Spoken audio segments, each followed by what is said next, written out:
COVID-19 corona विरुद्धको संघर्षमा front लाइनमा बसेर खटिनुभएका स्वास्थ्यकर्मी, सञ्चारकर्मी, विभिन्न सुरक्षाकर्मी लगायत स्वयंसेवकहरूप्रति सम्मान प्रकट गर्न सरकारले आह्वान गरेको दीप प्रज्वलन कार्यक्रमलाई पूर्ण समर्थन गर्दै यी सम्पूर्ण महानुभावहरूप्रति हार्दिक सम्मान प्रकट गर्दै आजको कार्यक्रम उहाँहरू सबैमा समर्पित गर्न चाहन्छौँ। नमस्ते। कार्यक्रम सिधा कुरा जनतासँग हेर्नको निमित्त टेलिभिजन सेट अगाडि बसिरहनुभएका र इन्टरनेटको माध्यमबाट विश्वभर हामीलाई हेरेर बसिरहनुभएका सम्पूर्ण आदरणीय दर्शक महानुभावहरूलाई म रवि लामिछाने हार्दिक स्वागत तथा अभिवादन टक्राउँछु।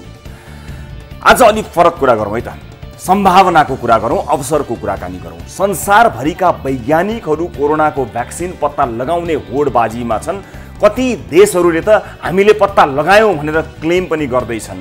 आविष्कार, प्रयोग, अन्वेषण भन्ने कुरा हामीबाट हुँदैन भनेर हामीले सधैँभरिका लागि हात उठाएको हो र? रिसर्च भन्ने शब्द के हाम्रा लागि बनेकै होइन? आउनुहोस् आज सम्भावनाको कुराकानी गरौँ। हामी कहाँ ठुला ठुला रिसर्च ल्याब र विश्वविख्यात वैज्ञानिकहरू छैनन् होला, तर आयुर्वेदमा हामी पनि त अब्बल छौँ।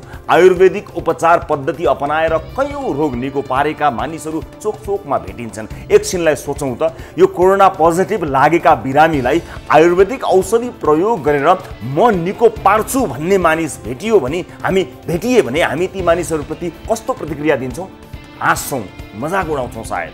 मतलब दिमागमा अलरेडी हालिएको छ कि नेपालीले ठुलो आविष्कार, ठुलो कुरा गर्नै सक्दैन। आयुर्वेदिक औषधिहरू बनाउने विज्ञहरूलाई बोलाएर कसैले कहिल्यै मिटिङ गर्यो? बुझेअनुसार छैन।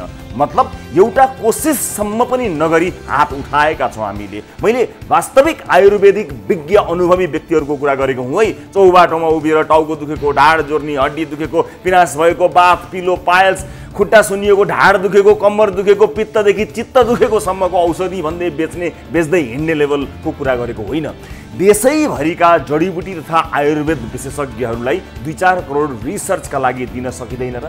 आज पनि कतिपय व्यक्तिहरू डराई म कोरोना ठिक पार्न सक्छु भने ठोकुवा गर्दै हिँडिरहेका छन्। कोही त ठिक पार्न सकिन भने कानै काट्छु वा जे सजाय भोग्न पनि तयार छु भनिरहेका छन्। सकेनन् भने ती बिचराहरूको कान त किन चाहियो र काट्नलाई? कमसेकम एउटा मौका त दिउँ न। के थाहा, कुनै तरिकाले निको भइ पो हाल्छ कि?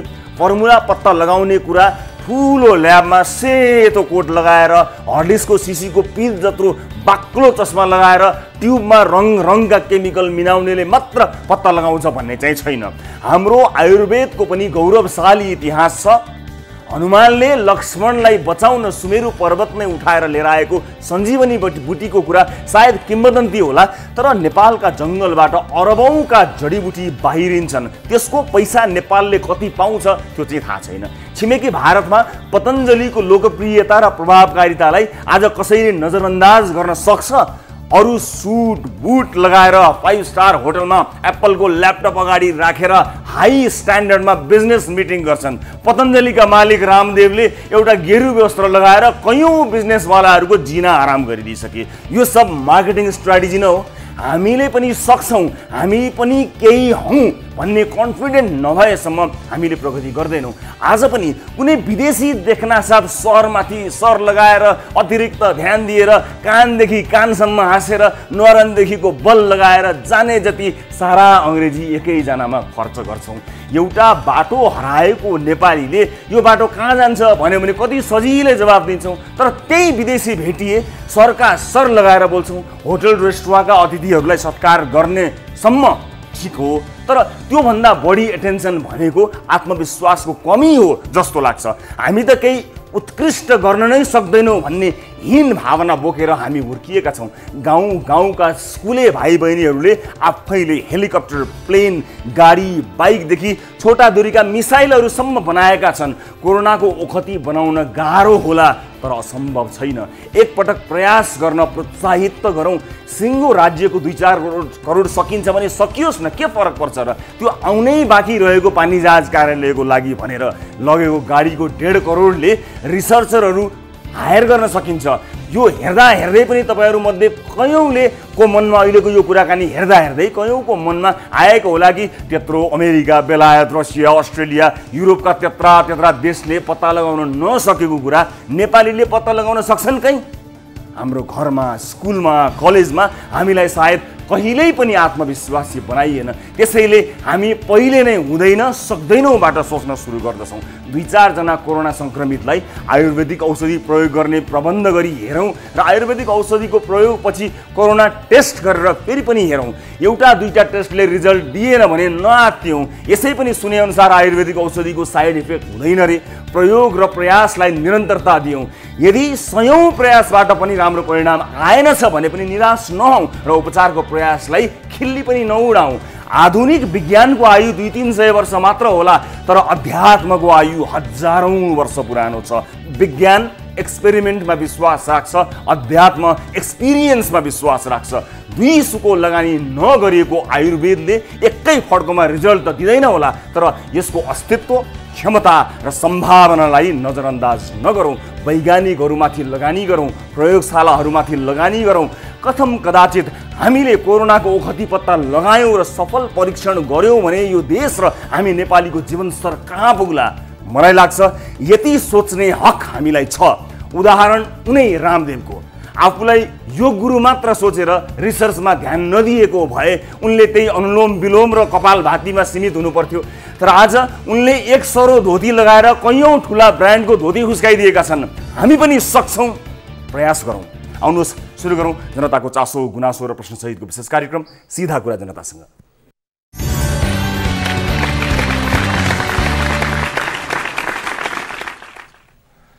ब्रेकपछि स्वागत छ सम्पूर्ण आदरणीय दर्शक महानुभावलाई कार्यक्रम सिधा कुरा जनतासँगमा। र फेरि पनि फ्रन्टलाइनमा खटिएर आफ्नो जीवनको समेत परवाह नगरी आफ्नो स्वास्थ्यको समेत जोखिम उठाएर काम गरिरहनु भएका स्वास्थ्यकर्मी, सुरक्षाकर्मी लगायत विभिन्न भोलिन्टियर र यसमा अहोरात्र खटिनुहुने सबैप्रति उच्च सम्मान गर्दै आजको कार्यक्रम हामी यसै गरी यहाँ दियो बालेर अगाडि बढाइरहेका छौँ। पुरै कार्यक्रम अवधिभरि यसलाई निरन्तरता प्रदान गर्नेछौँ र फेरि पनि उहाँ सबैप्रति उच्च सम्मान। सरकारले गरेको यो आह्वान प्रति समर्थन जनाउँदै हामीले हाम्रो कार्यक्रममा दियो प्रज्वलन गरी कार्यक्रम सुरुवात गरेका छौँ। यो सँगसँगै बुद्ध जयन्तीका अवसर पारेर विश्व शान्तिको सन्देश पनि जाओस् भन्नका लागि पनि हामी दियो बालेर नै आजको कार्यक्रम सुरुवात गर्दैछौँ र पुरै अवधिभरि हामी यसलाई बाली नै रहनेछौँ।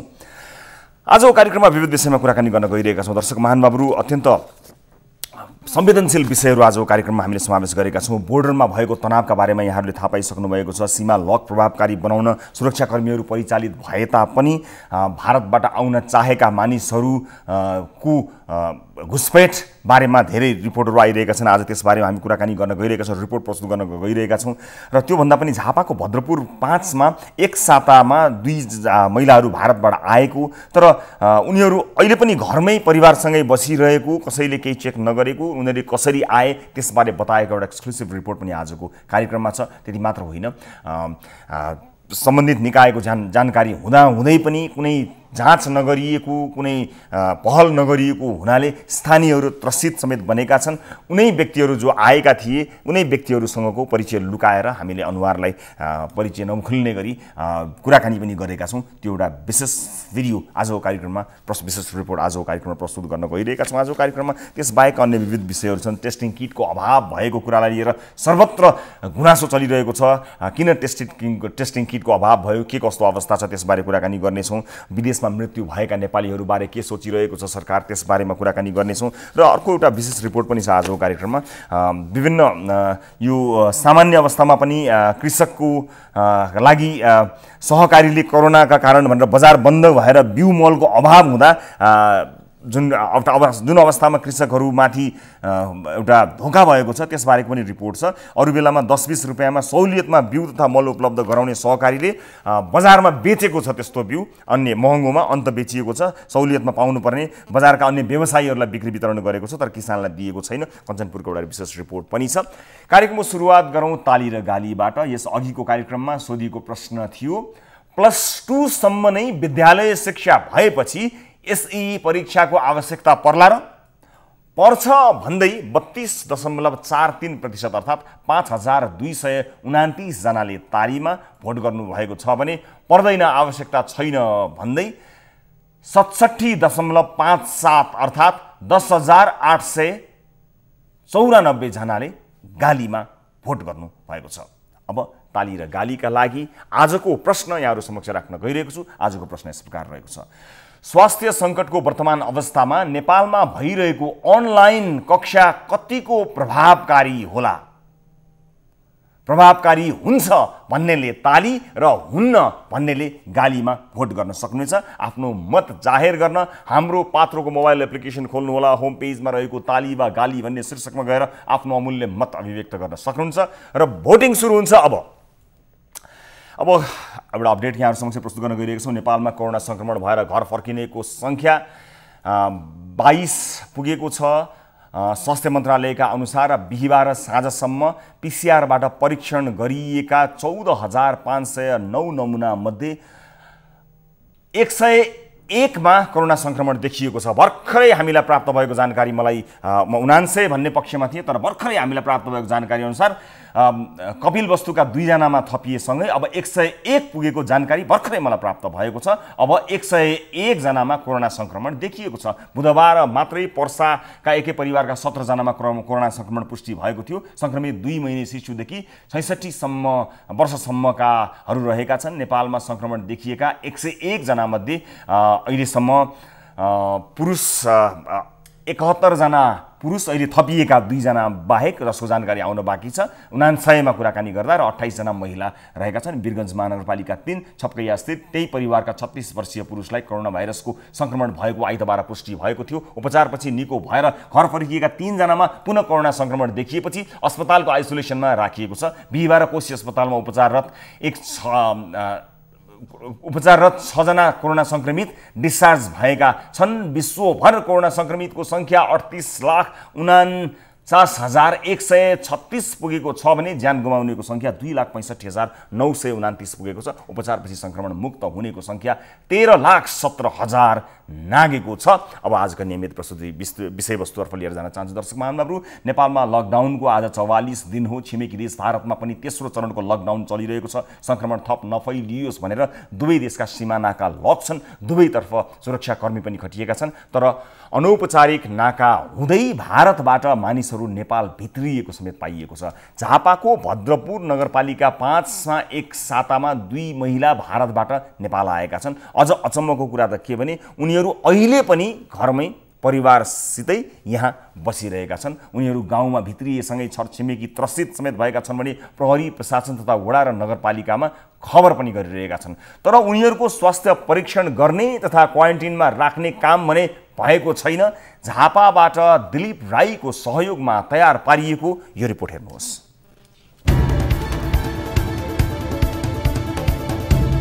भारतसँगको सीमा लक भएको समयमै झापामा चोरबाट हुँदै भारतबाट भित्रेकाहरू पहिचान हुन पनि व्यवस्था गरिएको पाइएको छ। झापा भद्रपुर नगरपालिका 5 मा भारतको गलगल्लीमा घर भएकी कुसुम साहानी श्रीमानसँग झगडा भएपछि एक साथ अघि झापास्थित माइती आएकी थिइन्। लकडाउनको समयमा सबै सीमानाका बन्द भएको भनिरहँदा उनी भने भद्रपुर 14 बाँससाङ स्थित 102 नम्बर पिलर हुँदै नेपाल भित्रिएकी थिइन्। उनलाई दुवैतिरको नाकामा कुनै सुरक्षाकर्मी देखिनन् भने उनलाई कसैले रोकेनन्। कसरी आउनुभयो पारीबाट? लुकेर आउनुभयो पारी? अनि प्रहरीहरू थिएनन्? पारी भारतका प्रहरीहरू केही थिएनन्? कुन बाटो हुँदै लुकेर आउनुभयो? कुन एक्लै आउनुभयो कि अरू कोसँग आउनुभयो? कति बजे आउनुभयो? बेलुका 7 बजेतिर। उनी गाउँ आएपछि पनि क्वारेन्टाइनमा बसेकी छैनन् भने कोरोना परीक्षण पनि भएको छैन। कोरोना परीक्षण गर्न डराएर कसैले जानकारी नगराइ बसेको उनी बताउँछिन्। उनी अन्य 4 व्यक्तिसँगै परिवारमा बसिन्। तपाईँ आउनुभएको कति दिन भयो नेपाल? 5 दिन भइसक्यो। अनि आएपछि तपाईँले जानकारी कसैले गराउनु भयो? 7 दिन। कसैले जानकारी गराउनु भयो? किन गराउनु भएन? मान्छेहरू भन्छ कि जे अरे लक्ष्य त्यही कारण डरले मैले भने कि कहाँ लक्ष्य भन्दै छ अरे सुई हान्दिन्छ अरे डरले। यस्तै 2 दिन अघि साँझ भारतको किशनगढबाट नेपाल आएकी भद्रपुर नगरपालिका 5 हनुमान टोलकी आरती क्याम्ती पनि बासाङबाटै नेपाल प्रवेश गरेकी थिइन्। 1 महिनादेखि भारतमा रहेकी उनी पनि नेपाल प्रवेश गर्दा कतै चेक जाँच नै भएन। आउँदाखेरि म त्यही सुतेको थिएँ, मेरो भुँडी दुख्दै थियो हैन, म त सुतेको थिएँ। आयो त्यही पानी पर्दै थियो अलि अनि मैले हेरेँ आयो हैन। अनि आएर त आफ्नो कोठाभित्र छिरो अनि थालो। ए जस नजिक चाहिँ भयो। छिमेकमा भारतबाट मान्छे भित्रिएपछि स्थानीय त्रसित छन्। स्थानीयका अनुसार प्रहरी प्रशासन तथा वडा कार्यालयलाई जानकारी गराउँदा समेत प्रहरी तथा जनप्रतिनिधि आएर हेरेर फर्किएको मात्रै छन्। छोरीको बिहे इन्डियामा भएको भयो आयो आएपछि त्यसलाई इन्डिया कुन ठाउँमा बिहे भएको थाहा छ एउटा किशनगञ्ज एउटा गलगलिया ओके हुनु नि त्यो अब आयो यहाँ आएपछि उसलाई पुलिसले गएर फोटोसोटो खिच्यो शस्त्र फोटोसोटो खिच्यो खिचेपछि खिचेर गयो फोटो खिच्यो मान्छे कहीँ लगाएको छैन घरमै छ अनि यहाँको जनप्रतिनिधि वार्ड अध्यक्ष नगरपालिकातिर केही नगरपालिकाको मान्छेलाई अब त्यो त निष्पक्ष भन्ने हो नि त हामीले के भन्यो निष्पक्ष सालले हामीले भनिदियो निष्पक्ष सालले निष्पक्ष सालले अनुसन्धान गर्यो शस्त्रको सही आएर अनुसन्धान गर्यो फोटोसोटो खिचेर बिहिबार दिउँसो पनि मेच नदी पार गर्दै 2 जना नेपाल भित्रिए लकडाउन सुरु हुनु पूर्व नै बिरामी छोरी लिएर उपचारका लागि भारत पुगेका उनीहरू छोरीको ज्यान पनि बचेन भारतमा लामो समय बस्ने अवस्था नभएपछि कहिले पैदल हिँडेर त कहिले अटो लिएर झापाको मेची नदीसम्म आइपुगेका रहेछन् तर उनीहरूलाई सीमाका अधिकारीहरूले भने भारत नै फर्काउने भनेपछि आक्रोशित भएका थिए बहिनीको नानी बिरामी थियो नानी बिरामी भएर चाहिँ हामीले काठमाडौँ लगाएको थियौँ काठमाडौँ लगाएर नहुने भएपछि अब रिपोर्ट अब नानीको टाइम 4-5 दिन बाँकी छ भनेपछि चाहिँ हामी नानी लिएर उहाँ गएका थियौँ 4 दिन पछाडि नानीको डेथ भयो कति वर्षको बच्चा 9 वर्षको बच्चा के रोग थियो उहाँको रेबिज विदेशमा अल्पत्र परेका आफूलाई सरकारले उद्धार गर्नुको साटो हिँडेर आउन समेत देशमा भित्रिन नदिए आफूहरू भारत कुनै हालतमा नफर्किने अडान लिएका थिए उनीहरू सबै स्वास्थ्य परीक्षण गरी देशभित्रकै क्वारेन्टाइनमा जति दिन पनि बस्न तयार भएका थिए ह्यान्डओभर गरेको मतलब आत्मसमर्पण आएको छौँ हामी आयौँ नेपाल सरकारले झिकाएन हामी आफ्नै खर्च के गरेर हिँडेर के गरेर हामी आएको छौँ हामीलाई क्वारेन्टाइनमा राख्नु चेक गर्नुहोस् चेक नगरी हामी पनि घर जाँदैनौँ हामी पनि बालबच्चा घरमा छन् अहिले भारतमा रहेका उनीहरू जस्तै धेरै नेपालीको पीडा असह्य छ सामाजिक सञ्जालमा भाइरल एक भिडियोमा भारत स्थित क्वारेन्टाइनमा रहेका नेपालीलाई दुर्व्यवहार गरेको देखिन्छ कि पता है इन्हें काम के लिए भेजे छोड़ने के लिए राजी नहीं अब हम नहीं भेजेंगे वहाँ तक नहीं भेजेंगे ना और यहाँ भी बढ़ने नहीं देगा तो हम तो मुसीबत में है जहाँ भी मरना है मारेंगे यहीं मारेंगे नहीं मारेंगे यहीं मारेंगे बस हमने कहीं जाना नहीं 2 बजे तक तो आपको क्या कहते हैं यहाँ से छोड़ दिया जाएगा हाँ तो 2 बजे से यहाँ से गेट से बाहर छोड़ दिया जाएगा तर सरकारले पनि बोर्डरमा 40 दिनभन्दा बढी क्वारेन्टाइनमा बसिसकेकाहरूलाई समेत नेपाल प्रवेश गर्न रोक लगाएको छ दर्शक महानुभावहरू विभिन्न अवस्थाहरूमा रहेका नेपालीहरूबारे यहाँले थाहा पाइरहनु भएको छ यी विभिन्न विषयलाई लिएर हामी यतिखेर टेलिफोन सम्पर्कमा ल्याई कुराकानी गर्न गइरहेका छौँ झापाका सहायक प्रमुख जिल्ला अधिकारी राजकुमार राई हामीसँग जोडिनु भएको छ म उहाँलाई स्वागत गर्न चाहन्छु सर नमस्कार स्वागत छ यहाँलाई कार्यक्रममा धन्यवाद यहाँलाई हजुर अब पहिला म यो 2 जना मानिसहरू जो आएका थिए तपाईहरुको जानकारीमा पनि भएको भन्ने खबर हामीलाई प्राप्त भएको छ जसको कुनै चेक भएको छैन उहाँहरू निर्वाध बसिरहनु भएको छ न कुनै क्वारेन्टाइन न कुनै परीक्षण गरिएको छ यो एक सातामा आउनु भएका मानिसहरू उहाँहरू हुनुहुन्छ यो भद्रपुर 5 को घटना हो जसलाई लिएर गाउँ नै त्रसित भएको विषय छ यसबारेमा पहिला म जानकारी पाऊँ सर तपाईहरुले के गर्न खोज्नु भएको छ त्यसमा तपाईलाई जानकारी भएको कि नभएको कि समन्वय नभएको कि यसबारे बताइदिनुस् न भद्रपुरको यो विषयमा हामीले उहाँहरूलाई व्यवस्थापन गर्नको लागि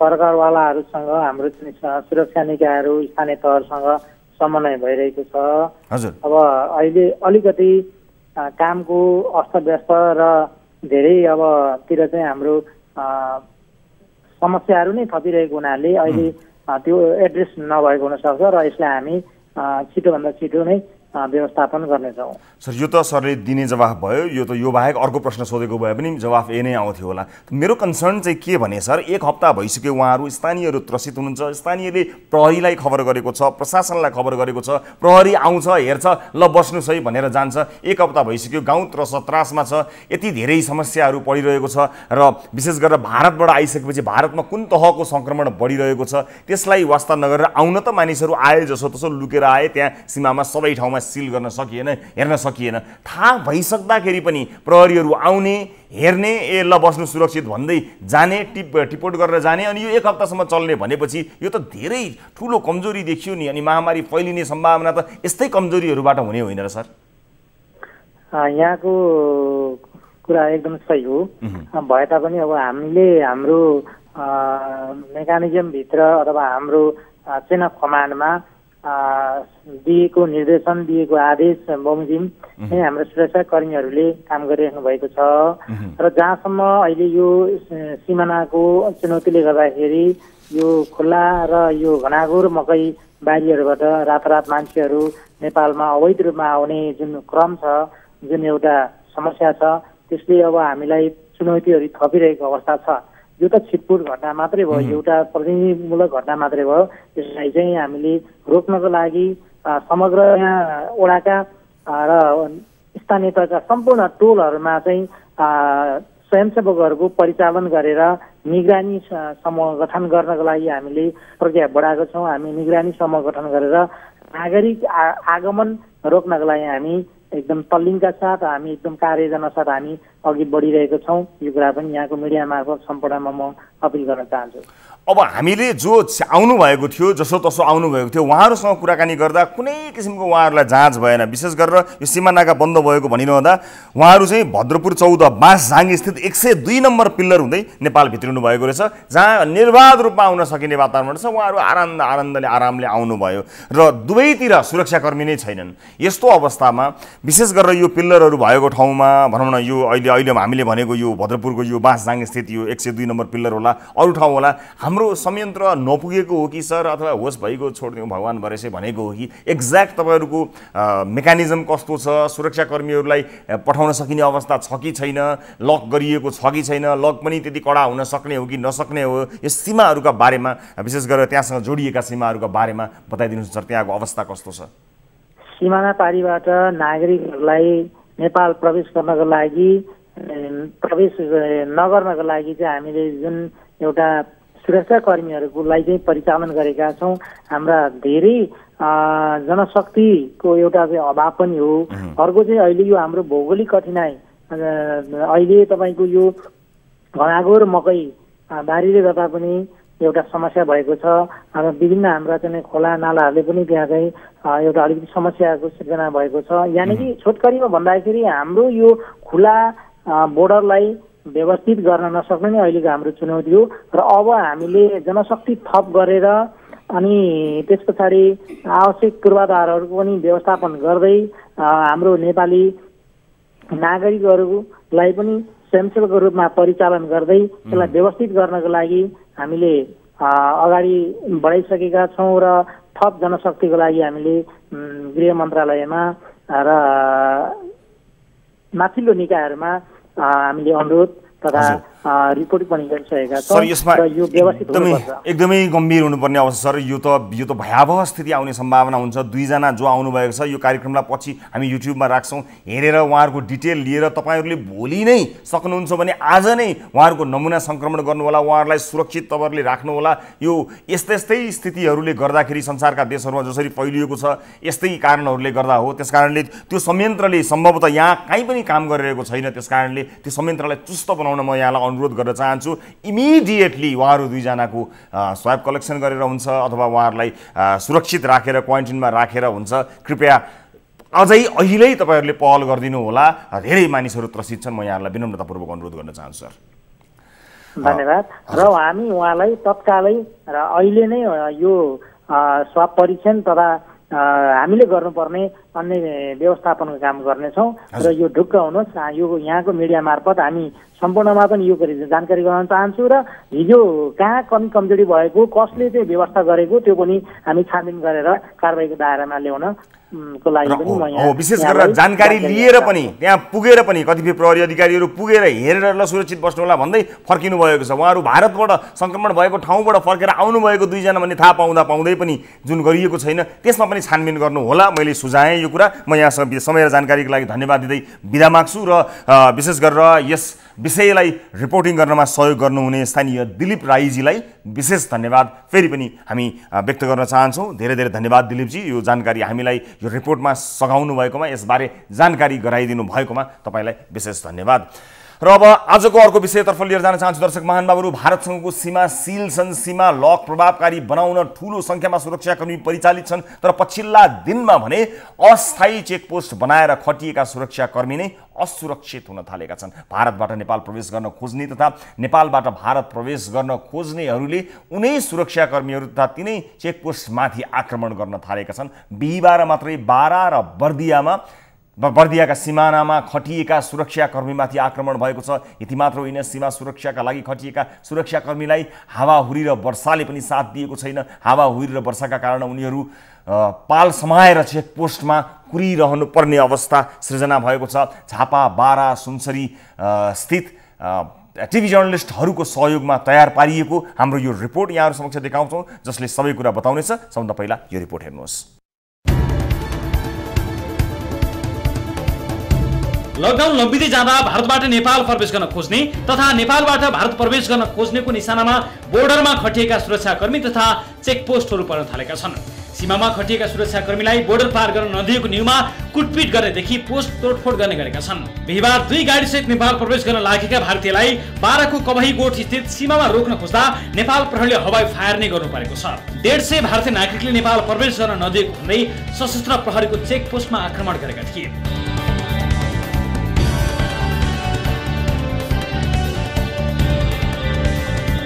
उता भारततर्फ प्रवेश गर्न लागेका 4 जनालाई रोक्न खोज्दा बर्दियाको गुलरिया 10 रत्नपुरमा सशस्त्र प्रहरीमाथि नै आक्रमण गरेका छन्। लकडाउन नेता मात्रै भारतीय नागरिकको नेपाल प्रवेश रोक्न खोज्दा सीमामा रहेका 11 चेक पोइन्टमा आक्रमण गरेका छन्। चैत्र 18 यता सीमा नाकाबाट अवजद गर्न माग गर्दै 70, सिराहा, झापा, मोरङ, सर्लाही, नवलपरासी, कपिलवस्तु, बर्दिया लगायतका जिल्लामा सीमामा खटिएका प्रहरी र सशस्त्र प्रहरीमाथि सांघातिक आक्रमण र दुर्व्यवहार भइरहेको छ। सीमामा खटिएका प्रहरी तथा सशस्त्र प्रहरीका लागि पाल टाँगेर अस्थायी पोस्ट बनाइएको छ।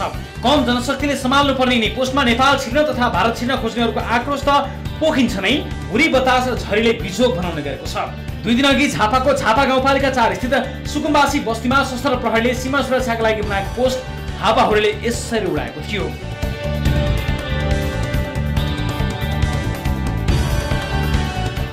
उता सुनसरको भण्टाबारी नाकामा खटिएका सशस्त्र प्रहरीको पनि अवस्था यस्तै छ। बिहिबार दिउँसो हावाहुरी आएसँगै सीमा सुरक्षामा खटिएका सुरक्षाकर्मी र चेकपोस्टको यो हालत भएको थियो।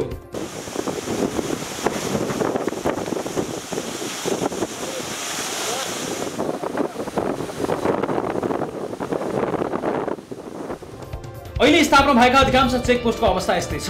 सानो हावाहुरीमै पनि सुरक्षाकर्मी भागाभाग गर्नुपर्ने अवस्था छ। थोरै संख्यामा परिचालित जनशक्तिमाथि अराजक समूहले सीमा पार गर्न नदिएको न्यूमा आक्रमण गर्ने खतरा उत्तिकै बढेको छ। यो अवस्थामा सीमा लग प्रभावकारी हुनेमा आशंका उब्जिन थालेको छ। दर्शक महानुभावहरू, सीमामा रहेका हाम्रा सुरक्षाकर्मीहरूप्रति उच्च सम्मान छ र आज यो दियो उहाँहरूका लागि पनि, यो स्वास्थ्यकर्मी लगायत उहाँहरू र अन्य विशेष गरेर सबैका लागि हामीले राखेका हौँ। उहाँहरूप्रति उच्च सम्मान छ। यो अवस्थामा बसेर सुरक्षा दिइरहनु भएको छ। आफ्नै ज्यानमाथि यत्रो खतरा छ, आक्रमणहरू भइरहेका छन्। सामान्य हावाहुरीले उडाउने टेन्ट समातेर पनि हाम्रो सुरक्षाका लागि खटिनु हुने सम्पूर्ण अहिले यस रिपोर्टमा प्रस्तुत रहनुभएका सुरक्षा बलका सशस्त्र प्रहरीका विशेष गरेर हामीले यस रिपोर्टमा प्रस्तुत गरिरहेका सम्पूर्ण जवानहरू, अफिसरहरू जो सीमामा खटिरहनु भएको छ, उहाँहरू सबैलाई सलाम छ। ब्रेकको बेला भएको छ। ब्रेकपछि अन्य रिपोर्टहरू लिएर यहाँहरू समक्ष प्रस्तुत हुन्छौँ। कहीँ नजानुहोला। न्युज 24 टेलिभिजनमा तपाईँ हेरिरहनु भएको छ कार्यक्रम सीधा कुरा जनतासँग।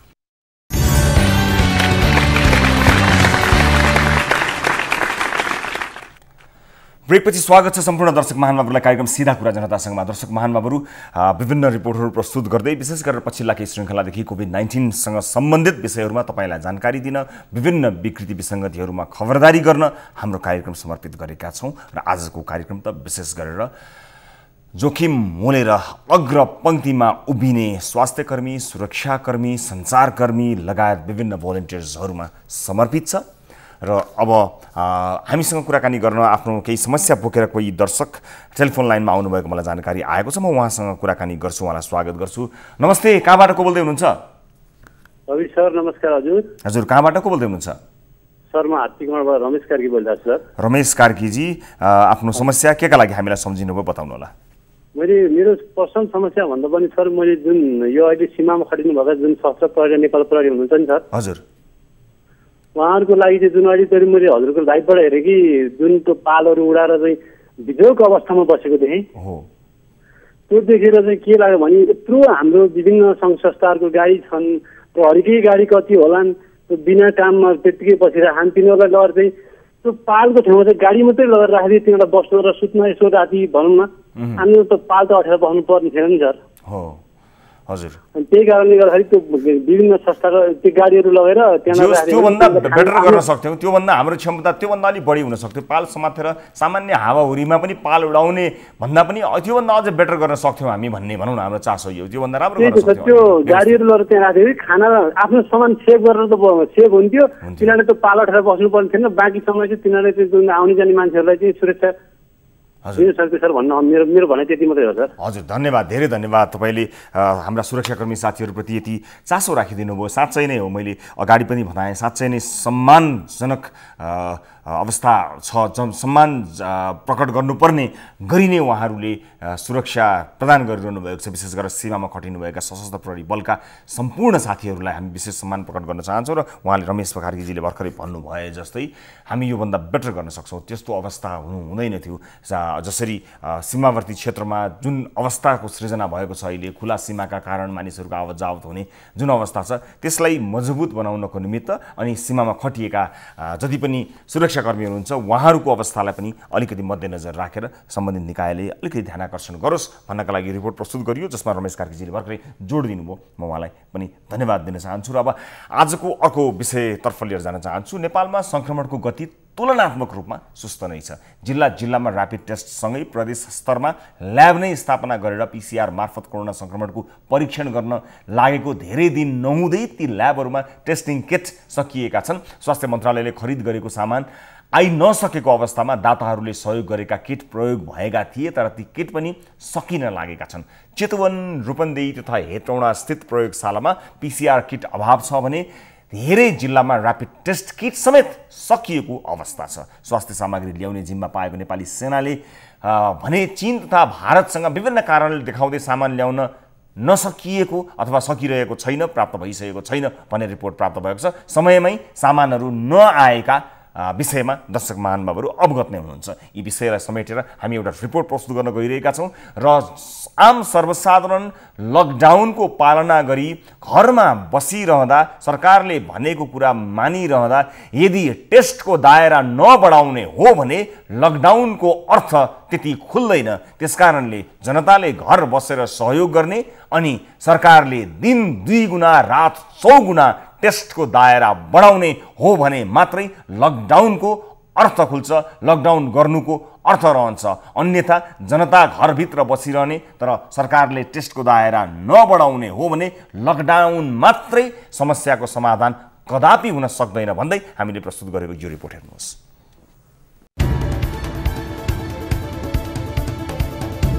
स्वास्थ्य मन्त्रालयले स्वास्थ्य सामग्री खरिद प्रक्रियाको पहिलो चरणमै बदमासी गरेको देखिएपछि अहिलेसम्म थप स्वास्थ्य सामग्री नेपाल आउन सकेको छैन, जसका कारण कोरोना संक्रमण देखेका जिल्लाहरूमा कोरोना परीक्षण गर्ने PCR टेस्ट किट तथा कतिपय जिल्लामा ऱ्यापिड टेस्ट किट नै सकिएका छन्।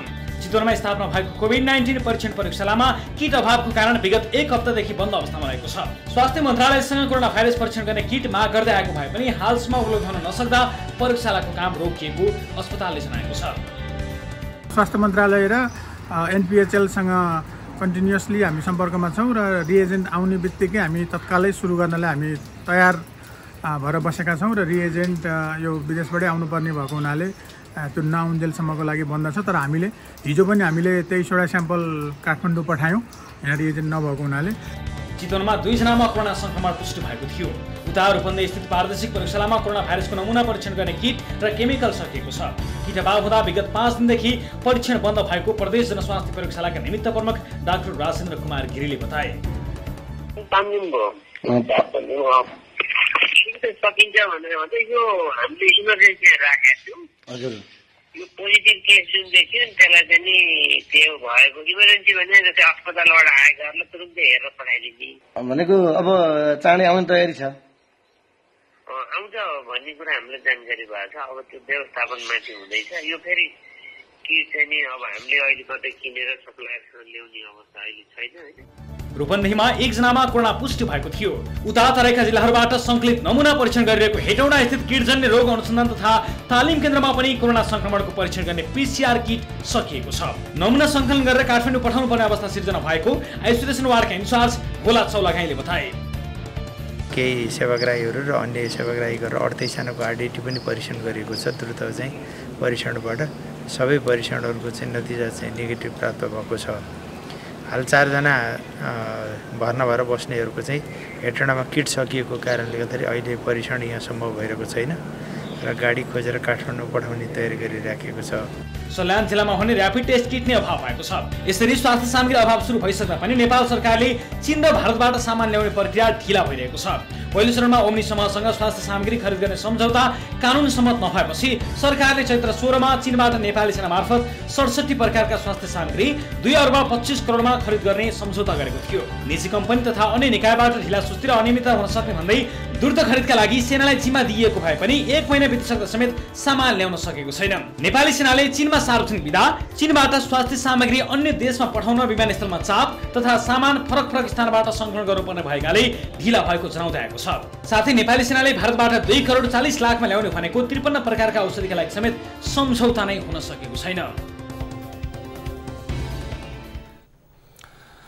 दर्शक महानुभावहरू, यस विषयमा हामीले सम्बन्धित निकायसँग कुराकानी गर्ने प्रयास गर्यौं। विशेष गरेर हामी स्वास्थ्य मन्त्रालय अन्तर्गतको स्वास्थ्य सेवा विभागका प्रमुख महेन्द्र श्रेष्ठसँग कुराकानी गर्ने तयारीमा थियौं अथवा अन्य विभिन्न व्यक्तिहरूसँग कुराकानी गर्ने प्रयासमा छौं, तर त्यो सफल हुन सकेको छैन। तर यो कुरा जोडतोडका साथ सबैले उठाइरहेका छन् कि फेरि पनि यसलाई जोड दिन चाहन्छु, यदि जुन तरिकाले यदि दिनमा 100, 150, 200 भनौँ न 200 को हाराहारीमा टेस्ट भइरहेको छ, यदि जनता घरभित्रै बसिरहने अनि सरकारले जम्मा दिनमा 200 जनाको टेस्ट गर्ने हो भने वर्षौं वर्षसम्म पनि टेस्ट गरेर भ्याइँदैन र हामी यो संक्रमणबाट, यो जोखिमबाट, यो कहरबाट कहिले बाहिर निस्कने हो र जीवन सामान्य हुने, जनजीवन सामान्य हुने कहिले हो, साँच्चै नै त्यो सोचनीय विषय बनेको छ। यसर्थमा सरकारलाई हाम्रो गम्भीर ध्यानाकर्षण गराउन हामी चाहन्छौँ कि यसरी आम सर्वसाधारणले सरकारले भनेको मूलभूत रूपमा सरकारले भनेको लकडाउनको पालना गरेर घरमा बसिरहेको बेला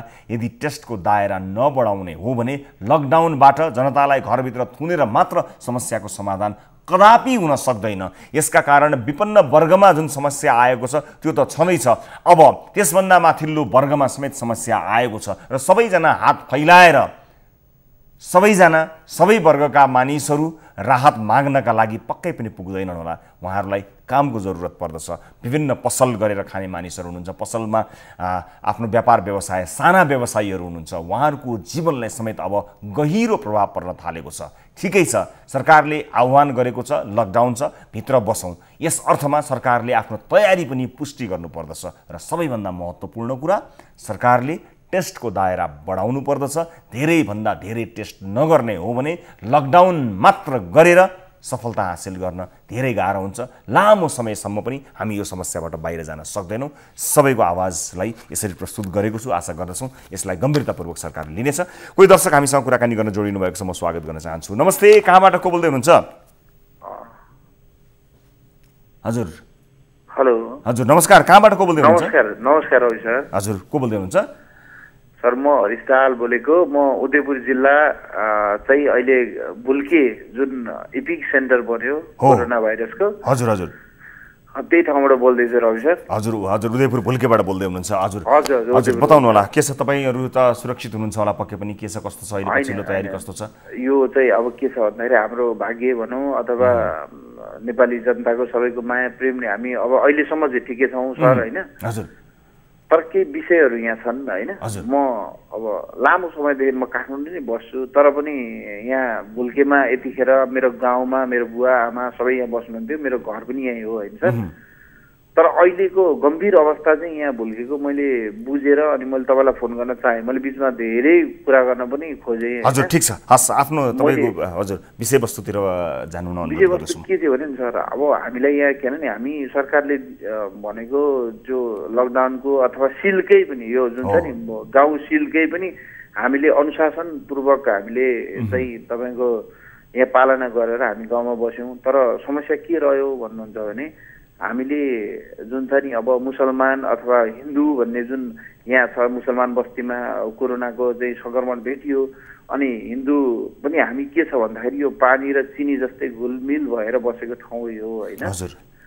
अनि तपाईँको हामी मुसलमानसँग पनि छौँ, हिन्दूसँग हामी सबै एकदमै आत्मीय साथ अब त भाइचाराका साथ हामी बसेका छौँ। तर के भइदियो यहाँ भन्दा मुसलमानलाई चेक गर्ने, अब हिन्दूलाई चेक नगर्ने भन्ने कुराहरू भयो। विशेष गरी मुसलमानलाई चेक भयो। नेपाल सरकारबाट त तपाईँको केही नि सहयोग पनि भएन। यो चाहिँ मुसलमानलाई अलिअलि चेक भयो, अनि हिन्दूहरूसँग चेक भएको छैन। अलिअलि अब हामी पनि के छ भने रुगाखोकी थोरै जुन छ नि हामीलाई जुन यो संक्रमण हुनेको लागि जुन एउटा रुगाखोकी दुनियाँ यी छ नि चिजहरू केहीमा देखिया छ, र पनि हाम्रो चेक हुन पाएको छैन राम्रोसँग। यो चेक हुन नपाएको कारणले गर्दाखेरि रवि सर हामी त धेरै बिजोगमा परेको छौँ। अब यो हिन्दू बस्तीहरूमा त झन् 0 नै छ यहाँ चेक होइन। अब दोस्रो चरणको चेक पनि तपाईँको मुसलमान मात्रै भयो होइन। अब मैले यो मुसलमानलाई भयो भनेर मैले भन्न खोजेको होइन। त्यहाँको अवस्था तपाईँले जानकारी गराउनु भयो। यो हिसाबले यो एक त आफैमा यो यदि यस्तो भएको छ भने सम्पूर्ण रूपमा यो विभेदकारी भयो र रोगको कुनै जात, कुनै धर्म, कुनै समुदाय, सम्प्रदाय हुँदैन भन्ने कुरा त तपाईँले बिल्कुल तपाईँले आफ्नो तरिकाले भन्नुभयो पनि हामी बुझ्छौँ। हामीले त्यसलाई चिन्ता नगर्नु होला। यथार्थ स्थिति तपाईँले बताइरहनु भएको न हो होइन, त्यहाँ के भएको छ भन्ने बताउनु भएको। मतलब रवि सर म तपाईँलाई अझै एउटा कुरा के जोड दिन चाहेँ भने हजुर मैले हजुरलाई जोड्न चाहेको विषय थोरै छ क्या सर। हजुर प्लिज भन्नुहोस् न। यो यस्तो के भयो भन्दाखेरि होइन हामीलाई यहाँ यो भुल्के गाउँमा खान नपाएर अथवा रातै नभएर बसेको मान्छे कोही पनि छैन। खान सक्छ मान्छे, केही समस्या छैन। तर चेकको विषयमा भन्ने हो भने झन्डै 2500 चाहिँ यहाँ पपुलेसन छ सर होइन। 2500 चाहिँ पपुलेसन हुँदाहुँदै यहाँ चाहिँ 200-300 जना जो मुसलमानलाई मात्रै चेक गर्दै जाँदै मुसलमानलाई मात्रै चेक गर्दै जाँदै गर्दाखेरि यहाँका मान्छेहरूमा तपाईँको एउटा मानसिक रोग जत्तिकै भएको छ। अब साधारण रुगाखोकी लाग्यो अथवा खोकी लाग्यो भने पनि मलाई लाग्यो कि मलाई कोरोना भयो कि भन्ने एउटा मेरो बुवा, मेरो हजुरबा, मेरो आमा अथवा सबैलाई त्यो भइरहेछ क्या रवि सर। भनेको टेस्ट भएको छैन।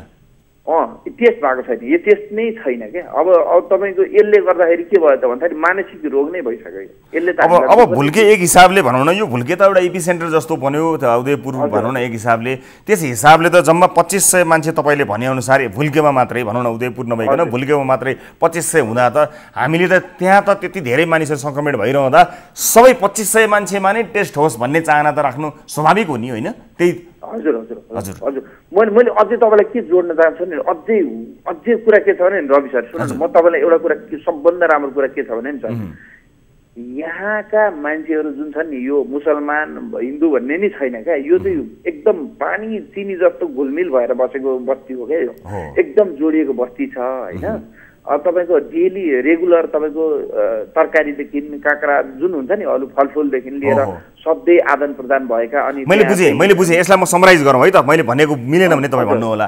त्यो समुदाय हिन्दू मुसलमान भनेर छुटिएर बसेको समुदाय होइन, एक आपसमा अत्यन्त भाइचारापूर्वक भएको समुदाय हो। सबै एकअर्कासँग मिल्छन्, घुलिएर मिलिएर एउटा समुदायमा एकदमै गहिरो आत्मीयता र भाइचारा भएको समुदाय हो। तर टेस्ट गर्दाखेरि चाहिँ छुट्याएर टेस्ट गरिएको छ। मुस्लिम समुदायलाई मात्र टेस्ट गरिएको छ, अन्य समुदायलाई नगरिकन छुट्याएर विभेद गरेर टेस्ट गरिएको छ, जसले गर्दा त्रासको वातावरण भयो। यही भन्नु हस्। म यहाँलाई म धन्यवाद दिन चाहन्छु। र अब यतिखेर हामीले कोही त्यससँग सम्बन्धित व्यक्तिहरूसँग कुराकानी गर्न भ्याउँछौँ पाउँदैन थाहा छैन। तर यो रिपोर्टलाई हेरिसकेपछि तपाईँले प्रस्तुत गर्नुभएको यो विषयलाई सुनिसकेपछि यसमा पक्कै पनि गम्भीरता आउनेछ भन्ने कुराको चाहिँ हामी अपेक्षा गर्न चाहन्छौँ। फेरि पनि कतिपय मानिसहरूले समुदायलाई लक्षित गरेर विभिन्न टीका टिप्पणीहरू गरिरहनु भएको छ। कुनै जाति विशेषलाई, कुनै सम्प्रदाय विशेषलाई, कुनै पनि भनौँ न यसरी समुदाय विशेषलाई लक्षित गरेर विभिन्न टीका टिप्पणीहरू, छेडखानीहरू पनि गरिरहेको छ। यस्ता सामाजिक विभेदहरू वर्जित छन्, कानुनी रूपमा पनि त्यस्ता विभेदहरू गर्न वर्जित छ। त्यो बाहेक हामी उहाँले अघि भने जस्तै अत्यन्त समुदायभित्र मिलेर आपसी भाइचारामा मिलेर बसेका मानिस हौँ। यो रोगको मात्र कुरा हुन्छ, जातको कुरा हुँदैन, धर्मको कुरा हुँदैन, सम्प्रदायको कुरा हुँदैन। मात्र कोरोना रोगको कुरा गरौँ, यति मात्र छुट छ हामीलाई। त्यसकारणले टेस्टको दायरा बढाइयोस्। भुल्केमा यसरी समुदायलाई मात्र छानी टेस्ट गरिएको रहेछ भन्ने गुनासो आम सर्वसाधारण हरिश दाहालजीले भर्खरै गर्नुभएसँगै सम्बन्धित जिल्लामा रहेका महानुभावहरूले विशेष ध्यान दिनुहुनेछ भन्ने कुरा विश्वास गर्छौँ। हाम्रो आगामी कार्यक्रममा यसबारे हामी रिपोर्टिङ गर्ने कोसिस पनि गर्नेछौँ र स्थानीय टिभी जर्नलिस्टहरूको पनि ध्यान आकर्षण गराउन चाहन्छौँ। र अब आजको अर्को विषयतर्फ लिएर जान चाहन्छु। दर्शक महानुभावहरू, नेपालमा ठूलो संख्यामा कोरोना संक्रमण नदेखिए पनि विश्वभर देखिएको संक्रमणको गतिले नेपाल धेरै तर्फबाट प्रभावित हुनेछ भइरहेको छ। 80 लाखभन्दा धेरै नेपाली रोजगारी तथा अध्ययनका लागि तेस्रो मुलुक पुगेका छन्। गैर आवासीय नेपाली सङ्घका अनुसार 73 जना नेपाली कोरोना संक्रमणको कारण ज्यान गुमाउन विवश भए, तर त्यो बाहेक अन्य विभिन्न कारण ज्यान गुमाएका 94 जना नेपालीहरूको शव विदेशमै अलपत्र छ। नेपाल ल्याउन सबै अन्तर्राष्ट्रिय उडानहरू बन्द छन्। त्यतै दाह संस्कार गर्न नेपालमा अन्तिम पटक भए पनि अनुहार हेर्न चाहने परिवारको जो एउटा भावनाका कारण सम्भव हुन सकेन, त्यतिकै त्यो विषय पनि यसै रहेको छ। र यो जटिल समयमा विदेशमै अस्ताएका नेपालीहरूको विषयमा हामीले तयार पारेको यो रिपोर्ट हेर्नुहोस्।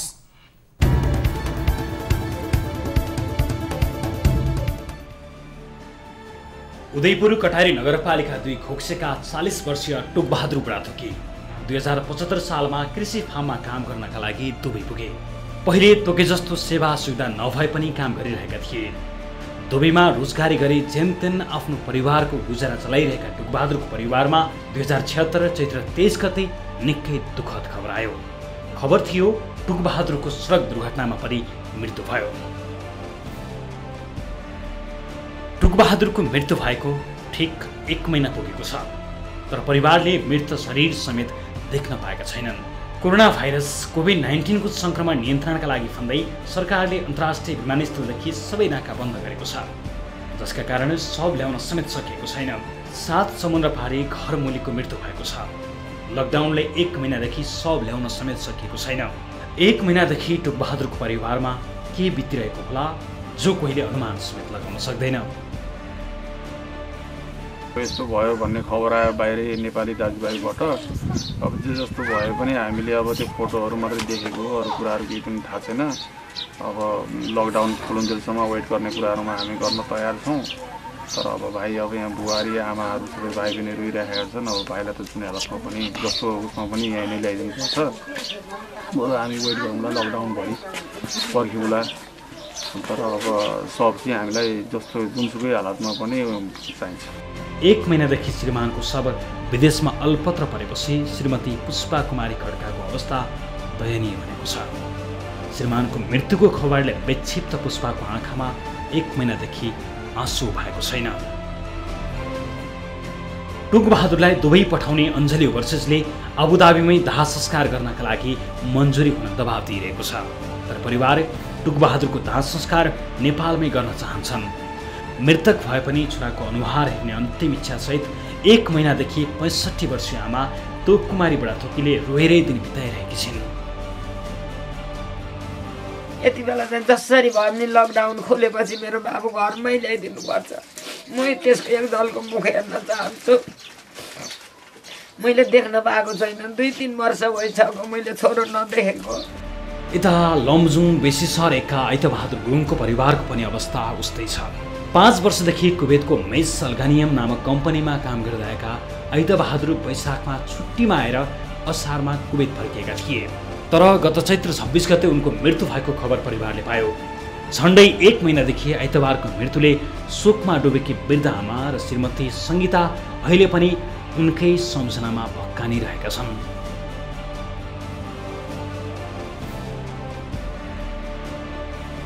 ऐतबहादुरको पोस्टमार्टम रिपोर्टमा मृत्युको कारण आत्महत्या देखाइएको छ, तर उनको शरीरमा निलदामहरू भएकाले उनको मृत्यु रहस्यमय भएको परिवारको दाबी छ।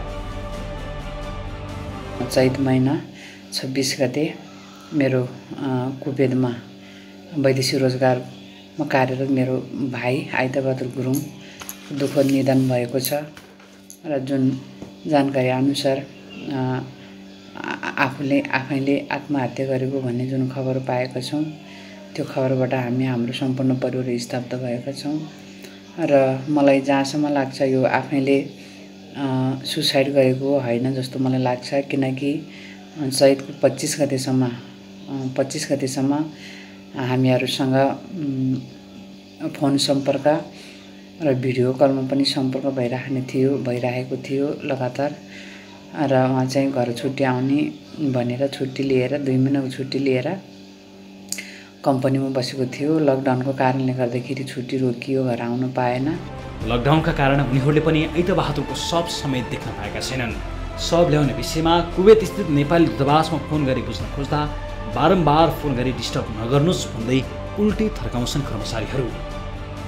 कुवेतमा भएको परिवार सदस्यको मृत्यु 1 महिनादेखि दाह संस्कार त परको कुरा शव समेत देख्न नपाउँदा परिवारमा के बितिरहेको होला शब्दमा वर्णन गर्न सकिँदैन। यी त केही प्रतिनिधि पात्र मात्र हुन्। लकडाउनको समयमा विभिन्न देशमा गरी कोरोना भाइरस बाहेक अन्य कारणले गर्दा मृत्यु भएका 94 जना नेपालीको शव अलपत्र परेका छन्, जसमध्ये साउदी अरेबियामा 33 जना, मलेसियामा 29 जना, युएईमा 11 जना, कतारमा 9 जना, कुवेतमा 7 र अन्य देशमा 5 जना नेपाली नागरिकको शव अलपत्र परेका छन्। यी सबैका परिवारको पीडा टुकबहादुर र ऐतबहादुरको परिवारको पीडा भन्दा भिन्न छैन।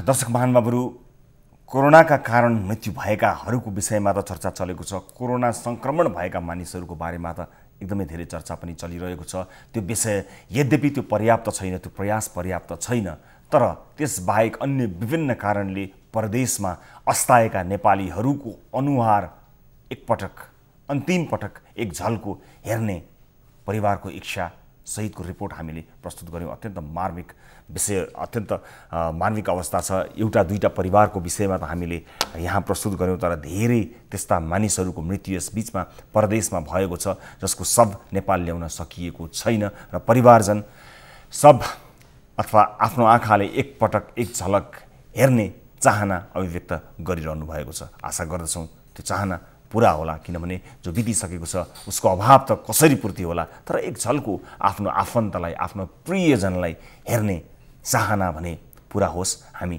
यही कामना गर्दै सरकारसँग यस सम्बन्धी गम्भीर माग पनि गर्न चाहन्छौँ। विशेष गरेर श्रम मन्त्रालय र परराष्ट्र मन्त्रालयले यसमा विशेष पहल गरिदियो भने परिवारको इच्छा पुरा हुन सक्दछ र यति गर्न सक्ने हैसियत हामीले राख्नु पर्दछ भन्ने कुरामा पनि जोरदार माग गर्न चाहन्छु। यो सँगसँगै आजका लागि कार्यक्रमको निर्धारित समय समाप्त भइसकेको छ। सरकारले आह्वान गरेअनुसार फ्रन्टलाइनमा बसेर खटिनु हुने स्वास्थ्य कर्मी, सुरक्षाकर्मी, विभिन्न भोलिन्टियर्स सबैको सम्मानमा अनि बुद्ध जयन्तीका अवसरमा दीप प्रज्वलन गर्ने जुन एउटा आह्वान थियो त्यसलाई सहर्ष स्वीकार गर्दै उहाँहरूप्रति सम्मान अभिव्यक्त गर्दै आजको कार्यक्रम हामीले दियो बालेर सुरु गऱ्यौँ र पुरै कार्यक्रम उहाँहरूप्रति समर्पित गर्दै दियो बालेरै सम्पन्न गरेका छौँ। आजको लागि कार्यक्रमको निर्धारित समय पनि समाप्त भइसकेको छ। थप न्युजका लागि हाम्रो वेबसाइट www.news24nepal.com मा जानुहोला। साथै हामीलाई फेसबुक, ट्विटर र युट्युबमा पनि फलो गर्न सक्नुहुनेछ। हाम्रो पात्रोको मोबाइल एप्लिकेसनमा गई गाली वा ताली भन्ने शीर्षकमा गएर आफ्नो अमूल्य मत प्रस्तुत गर्न सक्नुहुनेछ। कार्यक्रम सिधा कुरा जनतासँगको आजको श्रृङ्खलाबाट सम्पूर्ण युनिटका साथमा 10 औँला जोडेर नमस्ते रवि लामी छानेको।